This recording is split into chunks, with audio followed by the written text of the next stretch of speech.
칠레소 산티아고 인근 바다에서 8.3 규모의 강진이 발생했는데요. 하와이와 일본, 뉴질랜드 등 태평양 연안 국가에는 쓰나미 경보가 내려진 상태에서 피해도 함께 커질 것으로 우려되고 있습니다. 보도국 취재기자 연결합니다. 김민혜 기자. 네, 지진이 일어난 건 현지 시간으로 16일 오후 8시쯤입니다. 미국 지질조사국은 칠레스토 산티아고에서 북서쪽으로 228km 떨어진 태평양 연안에서 규모 8.3의 강진이 발생했다고 전했습니다. 이 외신들에 따르면 지진으로 산티아고 시내의 건물들이 크게 흔들리고 수천 명의 주민들이 밖으로 대피했고요. 막 가옥들이 무너지고 차량들이 고지대로 대피했다고 전했습니다. 통신도 불안정한 상태로 알려지는데요. 사망자도 점점 늘어서 현재까지 최소 5명이 숨진 것으로 전해지고 있고 더 늘어날 가능성이 큽니다. 현지 시간으로 16일 오후 11시쯤에 쓰나미가 올 것으로 예상이 됐는데 현지 상황은 어떻다고 전해집니까? 네, 지진의 여파로 칠레 해안 전역과 인접국인 페루에는 쓰나미 경보가 발령됐고 미국 하와이와 뉴질랜드 그리고 일본 등도 주의보에서 경보로 격상된 상태입니다. 칠레 당국은 지진으로 인한 쓰나미가 현지 시간으로 오후 11시쯤 해안을 덮칠 것으로 예상하고 주민들에게 대피령을 내렸는데요. 로이터 통신은 칠레 해군 관계자의 말을 인용해 높이 4.5m의 파도가 산티아고 북쪽의 항구 도시 해안을 덮쳤다고 보도했습니다.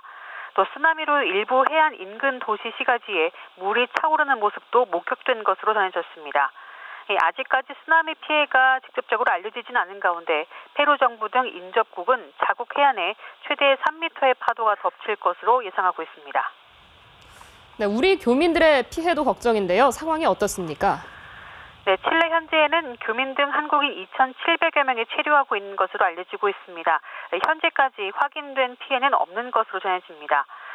특히 칠레 해변 지역에 거주하는 한국 교민 3,400명은 모두 무사한 것으로 알려졌습니다. 또 현지에 진출한 30여 개의 우리 기업들의 피해 보고도 없는 것으로 파악되고 있습니다.